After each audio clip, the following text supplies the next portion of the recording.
Olá, muito obrigado a você que acompanha o canal. Eu agradeço muito a sua presença e participação aqui nesse canal. E hoje, gente, nós vamos falar sobre a oração do Pai Nosso, não é? Esta oração profunda e relevante criada pelo próprio Jesus. Eu acho que qualquer oração existente, né, ela é válida, né? O judaísmo tem muitas orações, o cristianismo também tem muitas orações, mas o Pai Nosso, gente, ela é acima de todas porque ela foi criada pelo próprio Jesus, né?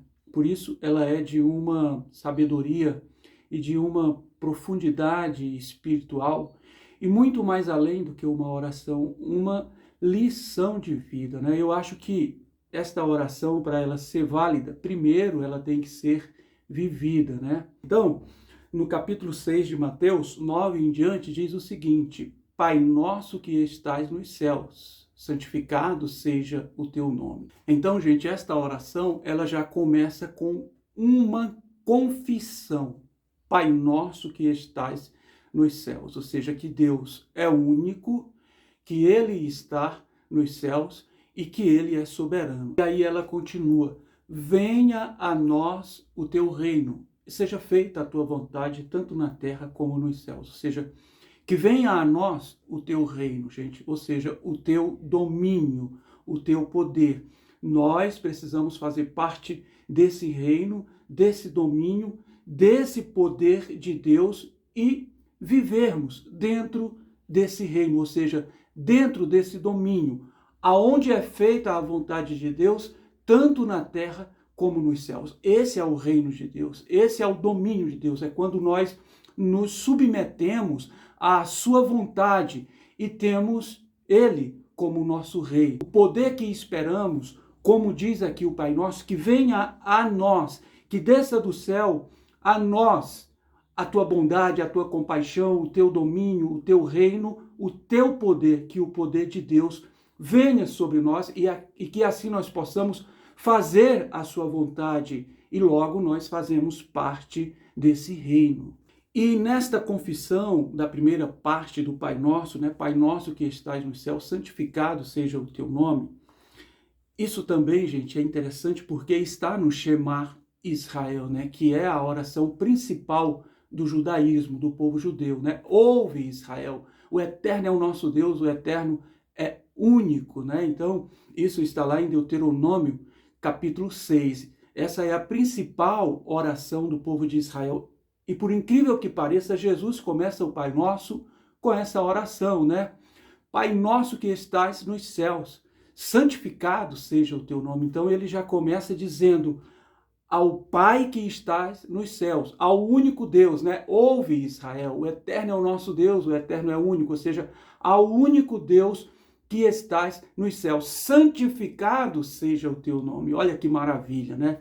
Então esse nome, ele precisa ser honrado, ele precisa ser santificado, ele precisa ser respeitado. Então, além de uma oração muito profunda, nós temos agora a lição de como nos comportar diante de Deus, né? Essa é a relação do homem para com Deus, como o homem deve se comportar diante de Deus, honrando, santificando e respeitando o seu glorioso nome. Então está aqui a profundidade desta oração e desta lição, que inclusive esta oração, para ser aceita diante de Deus, nós devemos nos comportar como tal, senão esta oração não pode ser aceita. Então, gente, veja só a relevância que tem esta oração e esta lição, né, que Jesus nos ensinou. E aí, nós vamos dividir essa oração em duas partes, né?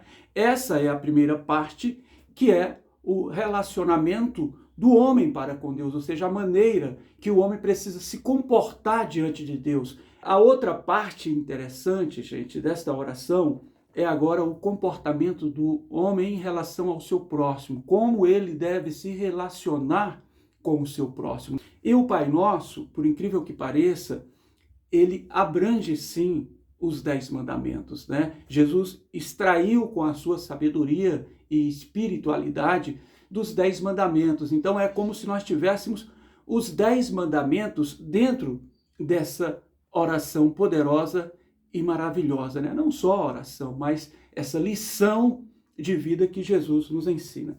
Então, esta segunda parte diz o seguinte: então o pão nosso de cada dia nos dai hoje, né? A nossa necessidade física, né? Biológica de alimentação, que nos dê hoje, que nunca nos falte, né?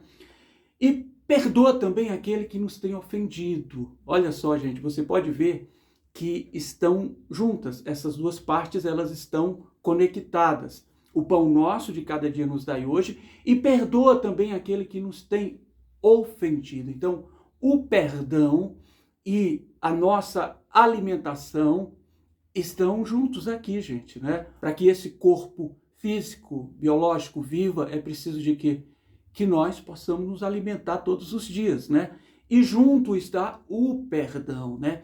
E perdoa as nossas ofensas, assim como nós perdoamos aquele que nos tem ofendido. Ou seja, para que a gente continue vivendo, precisamos nos alimentar. Alimentar o quê? O corpo físico. Mas para que o nosso espírito, a nossa alma também continue vivendo, o nosso íntimo, a nossa conexão para com o Deus Todo-Poderoso, é preciso também que perdoamos. Então, o pão de cada dia para o alimento desse corpo físico e o perdão de todos os dias para o alimento da alma, o alimento do espírito, o alimento do nosso íntimo nesta conexão para com Deus. É por isso que Jesus, uma certa vez, ele disse para Pedro, Pedro pergunta: Senhor, quantas vezes eu devo perdoar o meu irmão? Meu irmão, 7 vezes? E Jesus: não, Pedro, 70 vezes 7. Pois se vocês não perdoarem as ofensas dos homens, o vosso Pai que está lá no céu não vos perdoará. Então, gente, olha só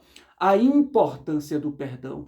Ela é tão importante quanto a alimentação para esse corpo físico com o pão de cada dia, né? Então devemos nos alimentar, que esse pão de cada dia nunca nos falte, na mesma proporção em que também devemos perdoar o nosso irmão para que a nossa alma, o nosso espírito, o nosso íntimo continue conectado com o nosso Criador e assim não venhamos a perder a nossa salvação.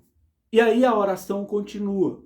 E não nos deixes cair em tentação, mas livrai-nos de todo o mal. Então, gente, não existe ser humano forte, existe tentação pequena. É o que Jesus está dizendo aqui nessa oração e nessa lição profunda que ele nos tem dado, né? Tem deixado para nós aí ao longo dos milênios, né? Então, veja só, não nos deixes cair em tentação, mas livrai-nos de todo o mal. Então, gente, não existe ser humano forte, não existe homem forte. Existe, talvez, uma tentação que não está ali no tamanho de derrubar o homem, né? Por isso que aqui ele nos ensina a pedirmos sempre, sem cessar, que a tentação nunca venha sobre nós, porque ela é devastadora, ela é impiedosa, ela é destrutiva para o homem. Então, não existe homem forte, todos pecaram, todos foram criados do pó da terra, e Jesus nos educa, nos ensina a pedirmos sempre ao Eterno, ao Criador, que nos dê força, coragem, que nos capacite e que nunca nos deixe cair em tentação. Então, gente, está aqui a parte, eu acredito que mais interessante desta oração, né? Essa confissão a Deus e, ao mesmo tempo, esta lição. E acredito que esta oração, para ser aceita por Deus, é preciso andarmos de acordo a esta lição e a esse ensinamento que Jesus nos dá dentro dessa oração.